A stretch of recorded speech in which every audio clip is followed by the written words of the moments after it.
Läbimõeldud põhjus ja vabandus erinevad nagu öö ja päev. Kui vabandus on justkui meelerahu päästja, mis hoiab meid eemal riskidest ja ebamugavustest, siis põhjus on realistlik ning toob meid lähemale oma eesmärkidele. Sageli kipume aga põhjuseid ja vabandusi omavahel segamini ajama, pidades neid üheks ja samaks. Tulemuseks on stagnatsioon. Kui asendame oma vabandused põhjustega, hakkame nägema maailma hoopis selgemalt. Vabandused on tegelikult kaitsemehhanismid, mis kaitsevad meid ebameeldivate olukordade ja hirmude eest. Nad võivad tunduda isegi loogilised ja usutavad, kuid tegelikkuses hoiavad nad meid tagasi.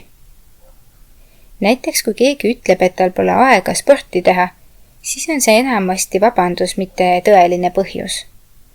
Aega pole kunagi rohkem ega vähem, kuid kui vaadata ausalt enda päevaplaani, leidub seal alati tühikuid, mis võimaldaksid kas või lühikese treeningu.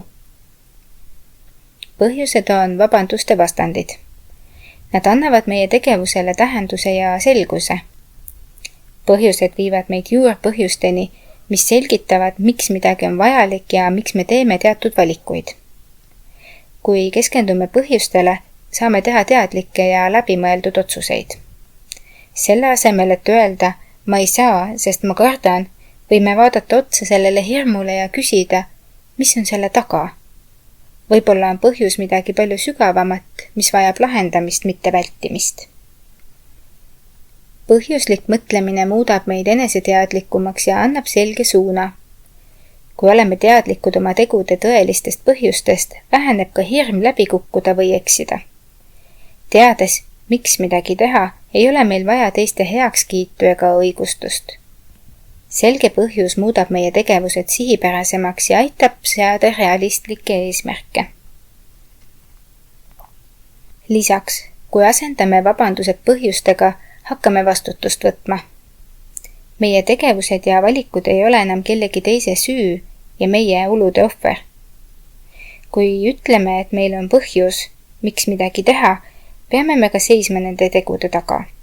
See annab meile jõudu ning kasvatab enesekindlust ja autonoomiat. Ütle endale, ma tegin selle otsuse, sest ma tahan paremat tervist, mitte et ma ei saa, sest ma pole sportlik. See muudab kogu maailma pilti. Kui keskenduda oma elus põhjustele, avanevad võimalused, mis olid vabanduste tõttu nähtamatud. Näiteks kui tahad uut oskust õppida, siis otsid vabanduste asemel põhjuseid, miks see oskus on oluline. Kas see avab sulle uusi karjäärivõimalusi? Kas see arendab sind isiksusena? Põhjuse leidmine annab tegevusele tähenduse ja aitab sind unistuste elule lähemale. Kokkuvõttes on iga vabandus takistus ja iga põhjus uus võimalus. Kui otsustame teadlikult iga vabanduse asemel leida põhjuse, miks midagi teha või miks mitte teha, muutuvad meie valikud ja eesmärgid selgemaks. Selle asemel, et takerduda negatiivsetesse mõttemustritesse, mis ütleb, ma ei saa, võime öelda, ma tahan või ma teen selle ära, sest see viib mind lähemale sellele, mida ma tõeliselt tahan. Aitäh ja peatse kuulmiseni!